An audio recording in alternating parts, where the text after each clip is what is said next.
So here we are again, Nicky Henderson, Unibet ambassador, that time of year, ahead of the 25-26 jump season. First of all, how was your summer? Did you enjoy your holidays in Scotland? Yeah, we potted off up there and got a very hot week, like Barbados, really. Yeah. But I should imagine, as much as you enjoyed it, you were probably quite happy to get back here and look at the plethora of what could be potential superstars this season, including ones that you already know about.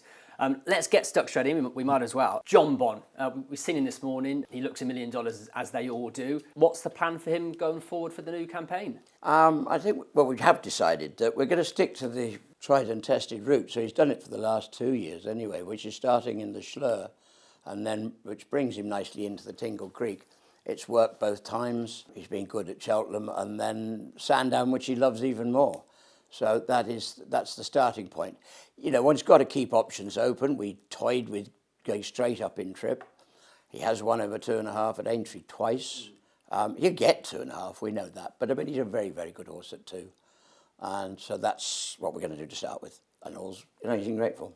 And we've seen him with the rest of the horses this morning, which I suppose shows that he's more relaxed and perhaps a little bit easier for you to train and look after. He's learning after all these years. Yeah. It's about time. Yeah, he's great. I mean, he's much more. If I put him in a horse box and drove him up to Lambourne and back, he'd be in a muck sweat. But we'll do that. He'll go and have a couple of days out to take that out of his system. Then when he goes to the races, hopefully at Cheltenham for the Schlur, he'll be that'll be out of the, you know, he'll have got rid of that idea and we can go forward. I suppose I should just touch on the fact Cheltenham is where he's going to be seen for his first run, because a lot of people said he doesn't handle the track, albeit he has won the Schlur twice there. I think he's had 6 runs there, been beaten 4-1-2. What would your answer to the critics be that he doesn't handle Prestbury Park? Don't forget, he's never been out of the first 2 in his life, which is pretty, and 10 Grade 1s. Yeah. Yeah, the Cheltenham has just not been a lucky place, in my opinion. I mean, he's had, to finish second, the times that it has gone wrong have been probably as good a performances as you could wish for, as in the Champion Chase last year, as in when he went there for the first time, he made a terrible mistake with James coming down the hill. And you know, that would have knocked any horse out of the race. He still got back to finish a very close second. It's not Cheltenham. The start went all wrong in the Champion Chase last year. He'd lost it before the race began. It's not been a lucky race. I think he deserves one. Okay, let's talk about Django Bay, who of course won the Arkle for you last year. It looked as if a step up in trip would definitely suit him, and we were giving quotes out for the King George and so forth. I know it's up in the air about Jonbon and a King George, but do you feel that Django Bay could end up that type of individual? I do actually, yeah. I mean, you know, unfortunately, one has then we moved him up in trip for Aintree. He actually finished lame. It was hard to find, but he had a little fracture in a joint. There's a screw in it, and he's up and running and away. It's amazing how well those men, so touch wood, all is good. Yeah, he'd definitely go to 2.5 to start with, and I wouldn't be, if the King George closed tomorrow, he'd be in it, but who knows. How forward is he? Is he not far off? Well, just because of that, we took the first steps quite slowly. But no, he's not far behind the mainstream, so he'd be ready. He'd get a run before Christmas, so we'll see. I mean, that was the most incredible performance at Cheltenham. It really was. It was champ-esque, wasn't it, in the RSA? Yeah, it was. Yeah, you could get that far. I mean, that's what Jonbon was doing. He was getting himself out because of mistakes. There was no mistakes. It just they were too quick. They just went too quickly for him. Nicker was really good because he just sat it out and sweated and got patient and waited till he could get running. And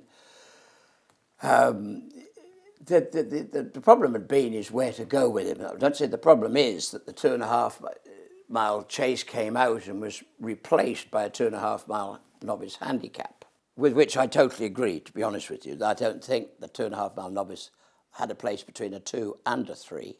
So we had to decide which way to go. If SIR GINO had been standing, he would have gone for the Arkle. Maybe I'd have had the sense to go Django Bay into the 3 mile there and then. But as we had nothing in the Arkle, we took a view. We were summing up between 2 and 3. He sort of had to go somewhere. Yeah. And we plumped for 2. We got away with it, but only just. A horse that carries the same colours as Django Bay is Jingko Blue.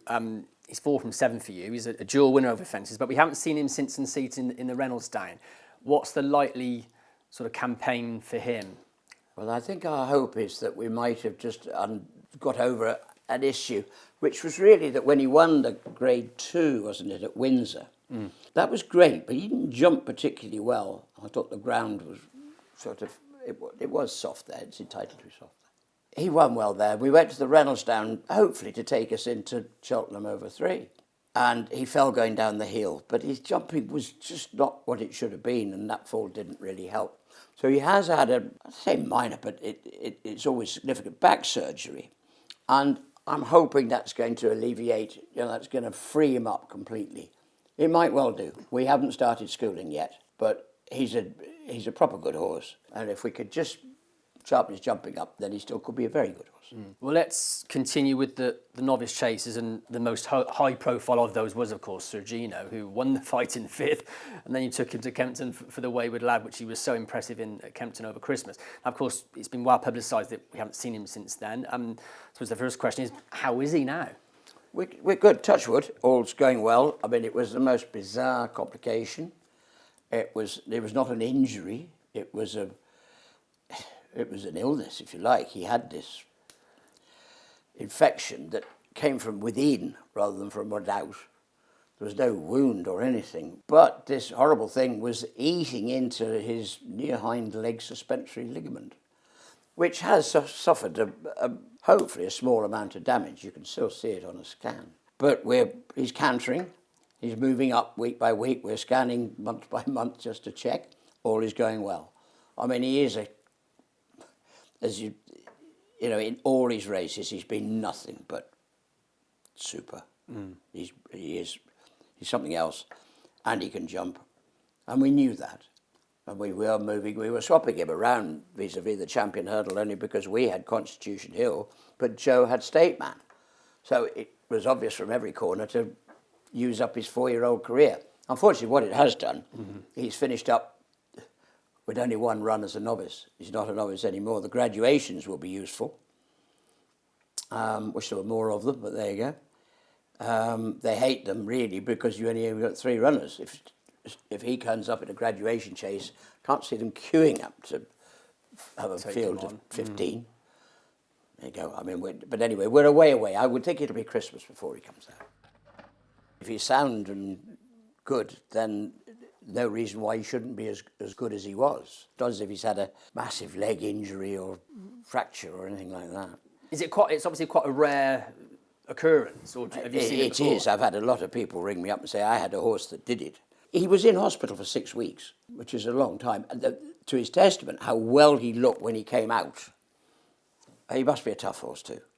And he looks fantastic, and we're just moving on step by step. So, assuming everything goes well with him, which let's hope it does, I assume the champion chase is where you are hoping to end up. Yeah, he's a 2-miler. Yeah. He's so much pace. Yeah. Okay. So those are the novices. Let's just look at a few of the handicappers, and the listed performers from last year. Also hasn't won for a while, but he's always sort of ran some nice races and threatened to win a good one. It is Excello. Lovely looking grey horse. First, I know we've spoken about ground for him. Does he have to go on soft ground, or do you think he can handle a bit faster? He's got some remarkably good form on good ground. I mean, he slightly paid the penalty. The first time we ever ran him was at Ascot, over 2.5 miles on good ground. He slightly surprised us on the day. He obviously surprised the handicapper, who gave him, justifiably, I have to say, for what he did that day, a mighty hike. And it's been rather difficult since. He did enjoy Aintree last year in the Topham, to be fair. So Aintree could come into the equation at some stage. Okay. Highland, horse who also ran at Aintree. He's got some consistent form. He's a horse who does like good ground. Might we see him a little bit earlier this year? Yeah, I hope so. The plan, he just might go to Cheltenham at the October meeting, fortnight's time, with a view to getting him ready for the Coral at Newbury. He had a great season. Everything was, he must have won 3, didn't he? He ran really, really well in what was the odd race in Post Chase? Correct, Post Chase. I can't remember who sponsored it now. He ran an amazing race in that. A, because of his inexperience, and B, the ground was pretty soft.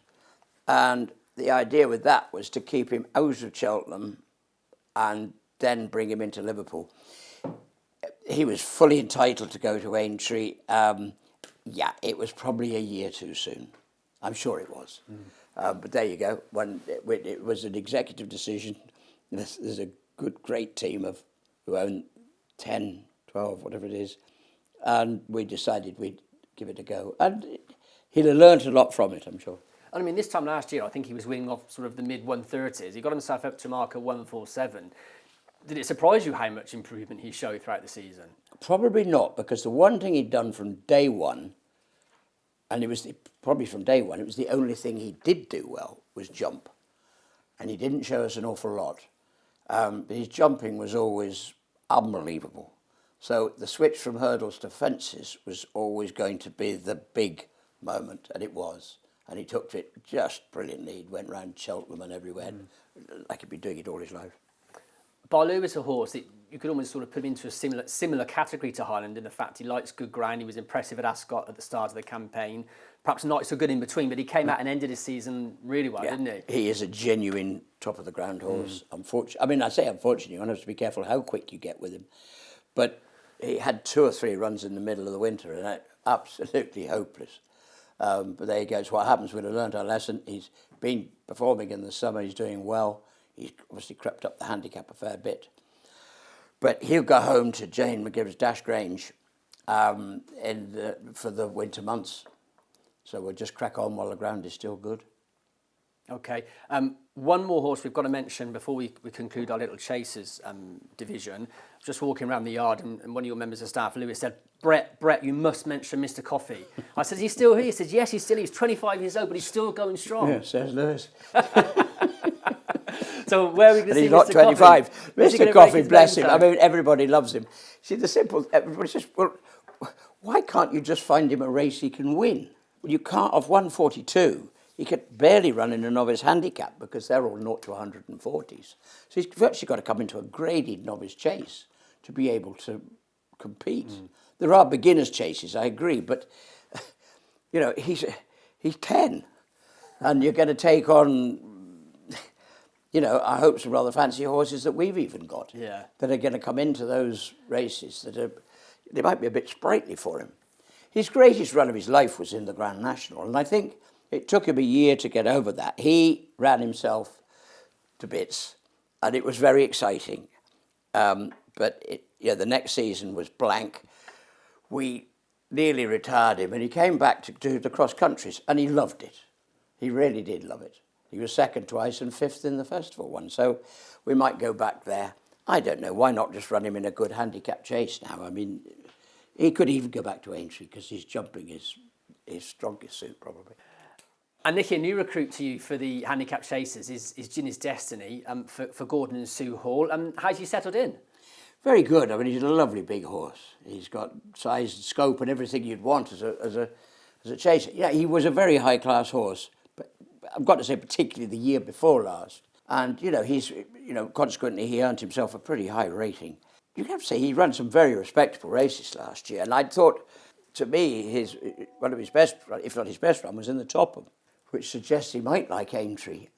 I think the big thing is how far will he stay. I mean, Paul stayed at 2.5 miles with him, or just a tad more.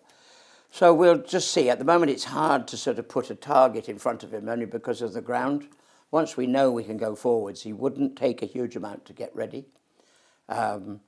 So, he's ready to,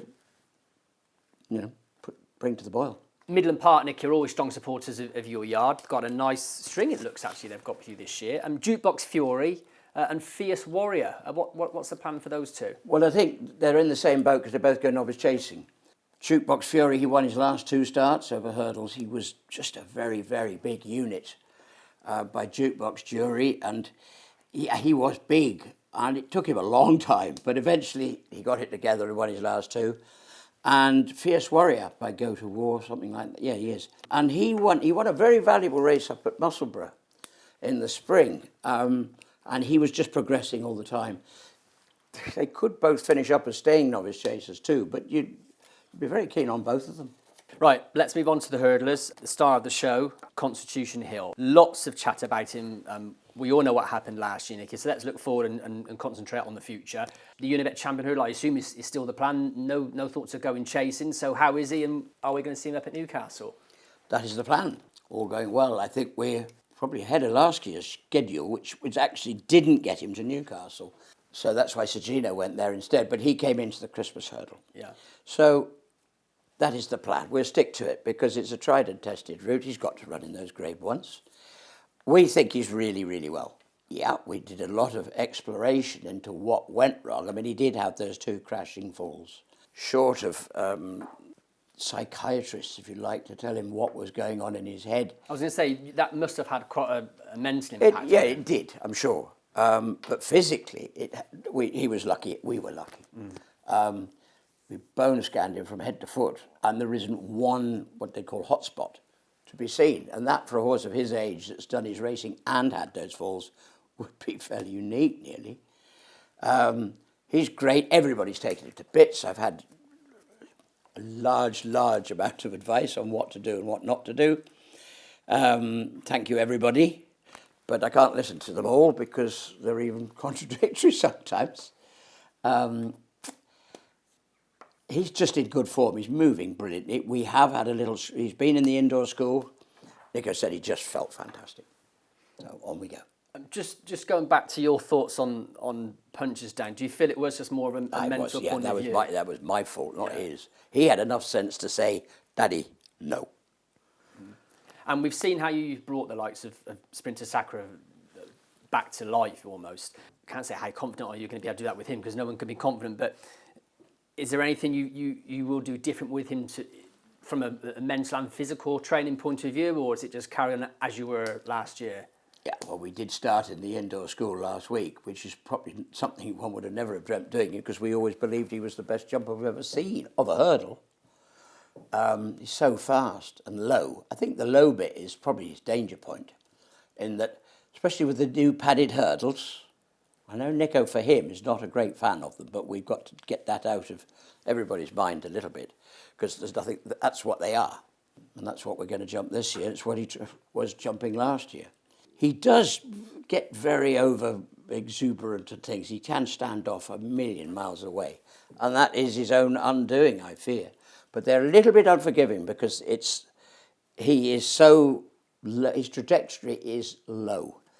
Consequently, there is no margin for error, whereas the old wooden hurdles had a little bit on top of them that you could flick. These have nothing. And they just do tend to trip them up a bit. But I don't think that's all of it. I really don't know. We have done everything we can to rectify that, and I'm afraid to say it's only going to be the proof. It's only going to be when he goes to the racecourse. I expect it'll be a racecourse. I hope jumping hurdles before the fighting fifth. And if we look at him when he was at his brilliant best in the 2023 Unibet Champion Hurdle, he was, the king of hurdlers. If you look at the division now, it's looking potentially very, very strong. You've got the likes of the New Lion, Lossiemouth, Stateman, AL. He is going to have to still be at his best, isn't he? And I don't see why he shouldn't be. He's done one bit of work, and you'd have to say that was our old friend. Yeah, he looked fantastic. That's good to hear anyway. Right, LULAMBA could be a potential superstar for you. He's already looked very good in what we've seen so far. I assume you're going to go novice chasing with him, or may you still stick down the hurdle route? It's sort of undecided a little bit. Again, it possibly hinges on what everybody else is doing. Joe's fortunate, and he's got SIR GINO as well here. He's got Stateman in Ireland, amongst others. So, he probably wants to spread, like we did with SIR GINO last year. We have schooled him over fences, yes, and he was really, really good. He's actually only had 4 runs in his life over hurdles and nothing else. No flat, no nothing. So he might lack a bit of experience as well. He's quite raw still, a beautiful horse. And he's strengthened up, he's grown. So we have schooled over fences. We're ready to go either way. SIR GINO did switch. We were ready to go over fences, and then when Constitution Hill fell out of the fighting fifth, we filled in because it's a grade 1. Why leave it there? Yeah. He's probably not. I mean, the question would be, does he want to go another half a mile? I don't know that I necessarily see him as a champion hurdle horse. He is in a normal, in any year. He might. Let's just see how he goes. Because one day this might be a very special staying chaser. And often you see the 4-year-olds, it's harder for them as they go on in their following year. But I suppose one good point would be the fact he is very lightly raced. He's not got all that sort of petrol used up from running on the flat. So you have got a very fresh horse. He is, yeah. I mean, say 4 runs in his life, and he was progressing all the time. It was a great performance at Punchestown. Yeah. And deserved, I have to think, after Cheltenham, which was it was a bit cruel at the time because he'd done everything right. Yeah. Probably was a bit. I should have probably run him between Ascot and Cheltenham, to be fair. We were just minding him then for no reason except his future was in front of him, not behind him. And he came into the Triumph on 2 runs in his life. That was probably my mistake. But and consequently, was he just that bit green when he hit the front, past the opposition, and then another one came at him on the blind side, and he had no chance to reply. And when you do decide which route you're going to go down, is he pretty much straight and ready to go in the next month or 2? Months, yes. Yeah. Fortnight, no. I mean, again, rain, you wouldn't think about him on anything slower than good. Okay, let's look at Joyeuse. Won, of course, the big handicap at Newbury last year. 6th in the Mares' Hurdle, a very respectable filly. What's the plan for her this season? I would say almost certainly at the moment, and judging on her schooling, to go novice chasing. All right. I think so. She's been very good. Over hurdles, the genuine opinion was she didn't stay 2.5. So I would think, in all probability, she'll go novice chasing. Yeah, she's been really good. She's had a couple of schools. She's been excellent. Okay, interesting. So Joyeuse going to go novice chasing. Let's look at a few of the handicap hurdlers, the smart handicap hurdlers. Doddiethegreat. I mean, what a season he had. Winning, of course, the Pertemps. Just touched off by Jeriko de Repine at Punchestown. I mean, 2 pretty smart hurdlers there. Yeah, they're going to go different roads this year, I suspect. They were 1st and 2nd in Cheltenham and then reversed it, 1st and 2nd in Punchestown, which was great. Both deserved it. Doddy did go chasing last year. So did Jeriko. But there we go, we'll get to him. Doddy did. He's not chasing, no. It wasn't his biscuit, no. He'll stay over hurdles. But I think he could have an upgrade here. He's probably seen the handicap route, and we'll try him in the graded races and see. Okay. He's very well, looks great, but no, not chasing. Are you going to have a go over fences with Jeriko again? Yeah, he has to. It wasn't his jumping. It was, I don't know what happened. He went to Sandown for his first novice chase, which is always a brave thing to do, I think, going to the Sandowns, Ascots, Cheltenham's first time out. But we thought he was fantastic. And in fact, the race had gone long before he even got to the start. We couldn't get the saddle on him. And I don't know why. He's never done it before. He hasn't done it since. Something got into his head that day. We hummed and hawed whether to let him go down to the start. When we finally got a saddle on, the other horses were nearly ready to start. He got there, and of course, his brain was in 6 different places, and Nick essentially pulled him up very quickly. We went back over hurdles and went down the Pertemps route, and he got his just reward for the season's work at Punchestown. I mean, he was 2nd at Cheltenham, which, at least it was to one of our own from our point of view, but from JP's point of view, he got his revenge at the reverse weights probably, but they finished 1st and 2nd again, which was terrific. Have you been able to score him over fences yet this year? Yeah, he's just excellent. Okay, so they could be back in the winners' enclosure being over fences. Lucky place, I know you were looking at going chasing with him last year, but he ended up pretty smart over timber. Well, he did. It was a sort of force of circumstance, really, that we were all ready to go over fences. And, I banged this drum so many times, there aren't enough opportunities for them. And a highly rated hurdler can't, we were clashing together, and so we switched. We let him run in the Ascot hurdle over 2.5, and he won really impressively, so we stayed there. He won the Rel Keel, and we kept him back for the stayers. You'd say, I don't know whether it was he wasn't his brilliant best, and possibly didn't stay. I'd like to start at 2.5 miles, but he will go over fences. He's schooled again so far, and he's excellent. He's the most lovely horse. He's just got a great attitude and temperament to life. He's quite a sort of no-nonsense horse, isn't he? Just Absolutely not. He's the easiest person in the world, touch wood. Yeah. Okay, so chasing for him. What about Impostoir? Smart hurdler? Not a chaser. No, unfortunately not.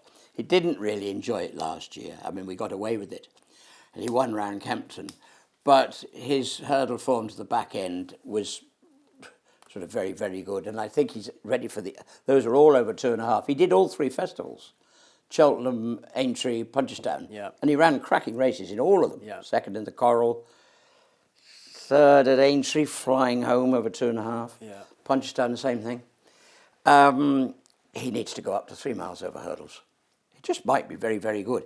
He is notoriously lazy at home. You wouldn't think he's very, very good if you saw him work.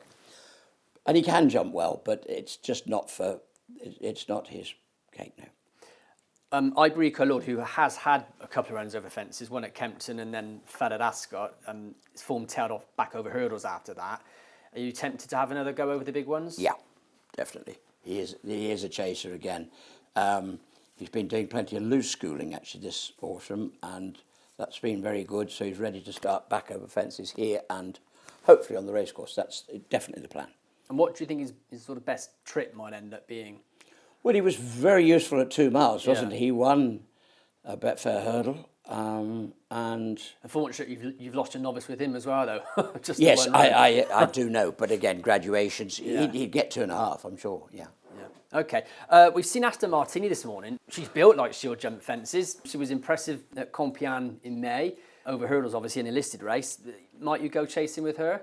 It is the idea at the moment. She has schooled. Yeah, she'd actually schooled in the spring before we went on this comp. She'd had a good season.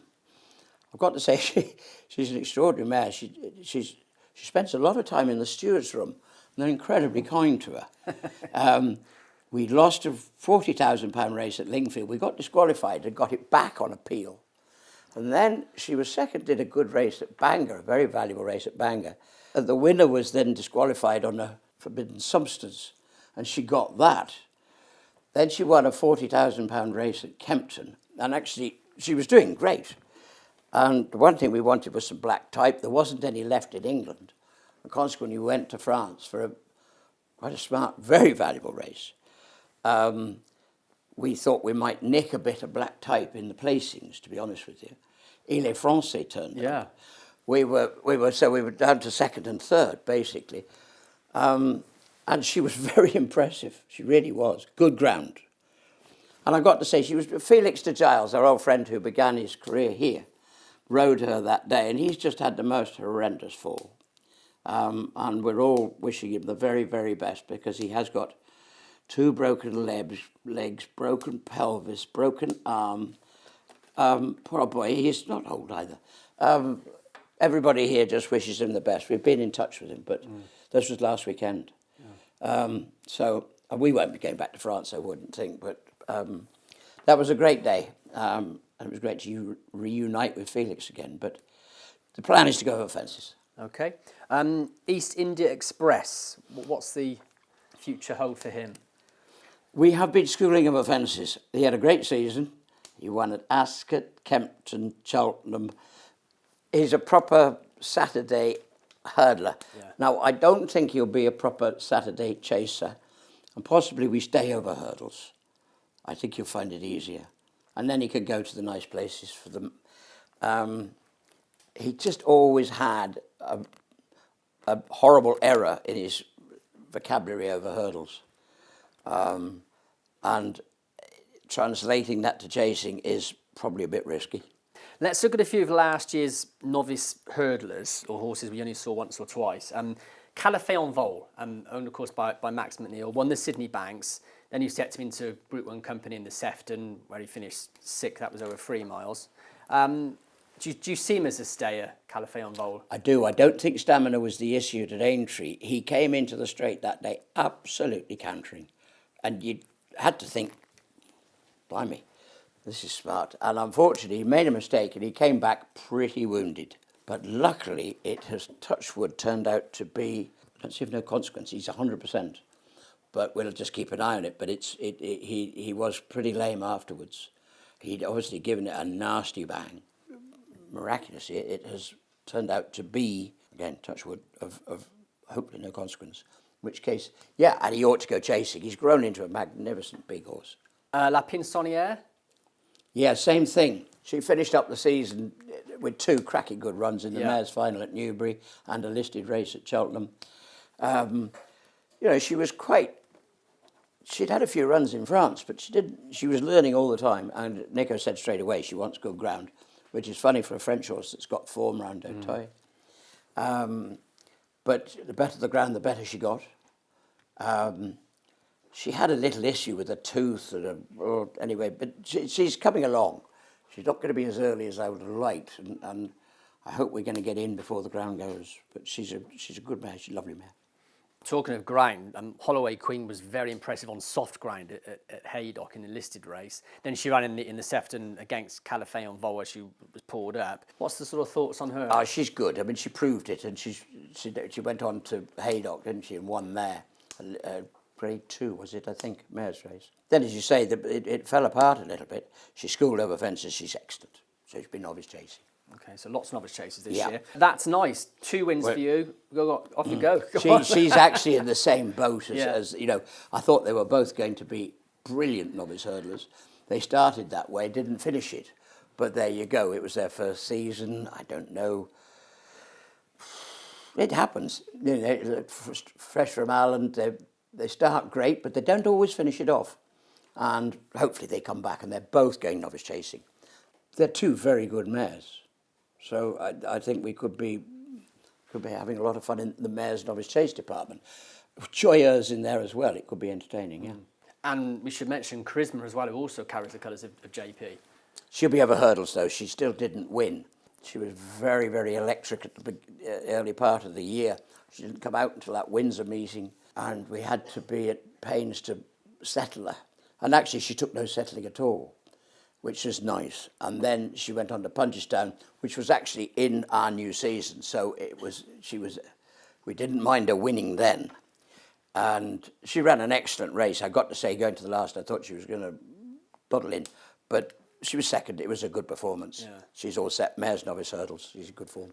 Calimystic, owned by James and Jean Potter Limited. What have you made of him? He was a bit disappointed up at Ayr on his final run. But yes, he was, because I was very enthusiastic that day. I thought he was going to up for a big one.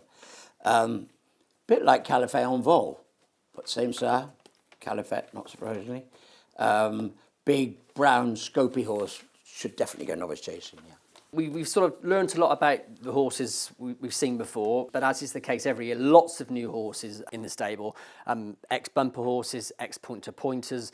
We'll get stuck straight into them, Nicky, and you can let us know your thoughts on what you think. Let's start with the horses down the bumper route. Coastal Command, what can you tell us about this one? Well, we're very lucky. There's 2 well-bred scorpions of the King and Queens. Homebreds, we remember the mothers, dams. Yeah, Coastal Command ran in a bumper, Whole Step didn't, but we're very pleased with both of them at the moment. They're ready to go novice hurdling very shortly. Okay, Buddy Holly, a son of Walk in the Park? He was in Ireland last year. He was always sort of destined to come here. He had one run in a Punchestown bumper and just ran a really nice race for a big baby, and he looks a really nice horse, yeah. Schools very, very well. It's Snight Josephine, had the one run in a hurdle race up at Haydock, very impressive. How smart could this one be?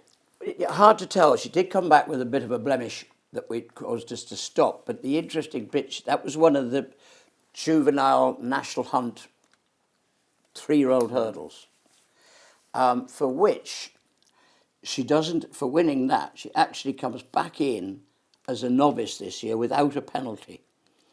So I think they're a good inception.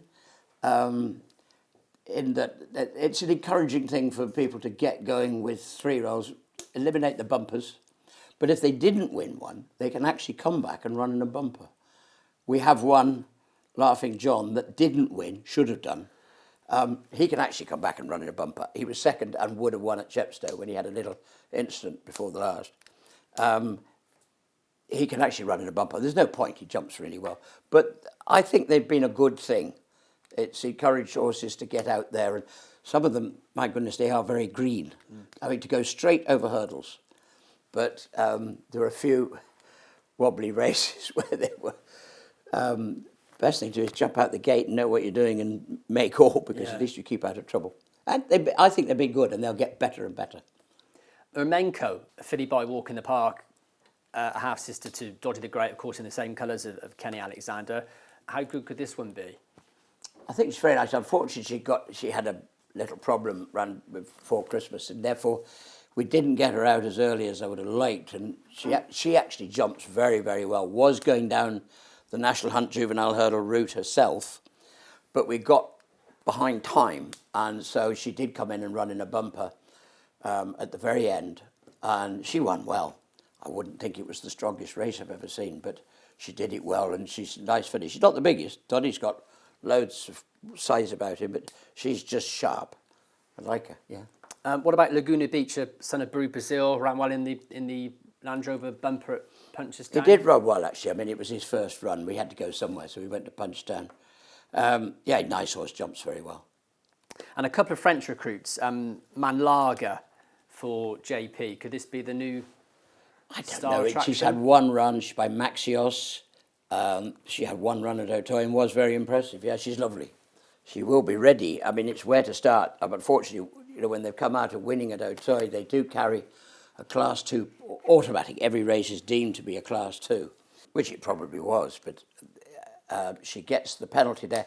There is a very nice mares listed race at Newbury at the Coral Cup meeting for juveniles.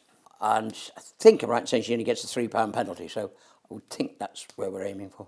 And what about Mariol? Just the one run? He had one run in the AQPS flat race, was second, and he's ready to go juvenile hurdling. He's only a 3-year-old. He'll be going down that road as well. So to continue the novice hurdlers, Nicky, Active Innocence could be potentially right up there with some of your Yeah, top he's a lovely big horse, loads of scope and size. I mean, you'd think again he schools very, very well. He won a bumper around Taunton last year, and you'd think a bigger track would bring out even more in him, but he's ready to go straight over hurdles, and he looks 2 miles, I would have thought, would be plenty to start with. And in the same ownership, Don't Tell Sue. Yeah, he has had a run over fences last season, and he does jump very, very well. So I would have thought he's going to come straight into the novice chase department. And Old Park Star? Yeah, he's another very good-looking, classy sort of horse. He had some, he was with Paul last year, and he ran some very respectable races in bumpers at Kempton and Chepstow and Newbury, I think. Jumps very, very well. Yeah, he's something to look forward to. He might get a bit further than two. I just no idea at the moment until we get to really, he's on simmer and ready to go. Okay, lots of ex-point-to-pointers. Again, I'll fire the name at you, Nicky, and you can let us know your thoughts. Crystal Island. By Crystal Ocean, who's a sire that's going places. We've luckily got quite a few of them. Good sire, lovely horse. I mean, I think, there's a bunch of them here, and they could be... He won his point-to-point. He's a lovely horse. And hard to tell which is what's in front of her at the moment, but there's Key Items, a very nice horse. Jetaway Holiday, with the most ghastly name, I have to say. But maybe an airline would like to sponsor him. But he won his point-to-point. Actually, in England, fair enough. Yeah. Sumaroy, he'll be the first probably to appear. And there's 3 fillies. Lisbon Americans by Walk in the Park. She looks all right. She looks more than all right, very all right. She's a fair maid. She's got to get some weight off her, but when she goes, she looks lovely. And Viscountess Nelson, she won a point-to-point. Looks quite speedy. When you said it's obviously early days, when do you start to perhaps just up the tempo with them a little bit, and when you can start to get a good look and see who's ahead of who? You could start these tomorrow in fast work, but I'm sort of resisting the temptation until we know we're going to have the ground to go forward with. I think you'd be in danger. These could be got ready in 3 weeks, to be honest with you. If they could go and have a proper... If we knew there was going to be good ground in 3 weeks' time, they'd get there. But I'm reluctant to press any buttons at the moment because it needs to rain badly. Yeah. We want to get on the grass. Yeah. I want them to school on grass. As you probably know, we do most of our work on grass if possible. So it would just be great to get 2 good bits in and know where we were. And looking at the list, you appear to have a lot of sort of horses who will be starting off in bumpers this year. I know last year you were quite quiet with your bumper horses, but this year you appear to have hopefully a strong team assembled for that division. I hope so. There's a lot of 3-year-olds in. I mean, we probably brought the 3-year-olds in a bit earlier this year. We were sort of quite busy in it's now the Arkle sale, Defender. We might and the Derby Sale, Dogster. Yeah, we have got some 3-year-olds. There's quite a few homebreds too, which is very nice. They're just sort of starting to sit up sides and enjoy themselves. It's fun. And we've always got to ask you for a horse to follow, whether it's a handicapper, if you can try and avoid the grade one horses, or is there anything at the moment and it's just a little bit more ahead of the others and who you think could be one as an early season winner? Well, I think there's a few that I think we could have a lot of fun with, but weren't the obvious ones from last year. Diamonds Galore I like a lot. She's going well. A lot of horses grew a lot in the summer, which made you think there was a lot of improvement to come. When Joyeuse, for example, grew a good inch, no idea why, you'd think she was fully matured. Of those horses that we have spoken about who are going novice chasing, which one are you most looking forward to seeing over a fence? I mean, if LULAMBA did, you'd have to say it could be very exciting, but I think there's a whole gang of them there that could be. I mean, Joyeuse has been great at home. She's, she probably is a 2-miler, whereas some of the others might, the likes of That's Nice and Holloway would probably want a little bit further. Jeriko, you wouldn't know, he's probably going to go 3 miles. I thought he was a 2. We thought he was our Arkle horse at the beginning of last season. Turned out to be a 3-miler. So, I mean, he could be very good. You've still got the drive, though. You've still got the ambition to keep training these winners, haven't you? Well, we've got to. Look at them. Must be quite exciting when you go in. Sit still. Yeah, but it must be rot.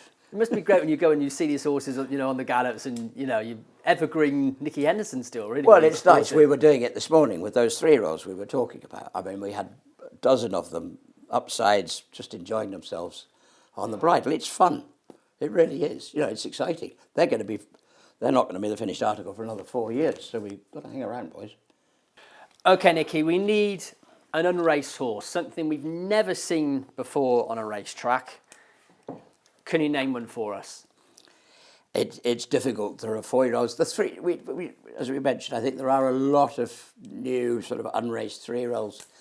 The one that's giving us the most excitement, stroke pleasure at the moment, is a filly called St Marys Wantage by Walk in the Park. I've got to say the name came to me when I was watching St Mark's Basilica. I came up with this ridiculous idea. St Marys Wantage is the school in Wantage where all our 3 girls were educated. It's a well-renowned sort of nursery ground for keen racing enthusiasts. So St Marys Wantage is going to be owned by 100 old girls from St Marys Wantage. So she is at the moment being syndicated. She looks very forward, very precocious. I'm not going to say like the girls, but she's interesting if nothing else.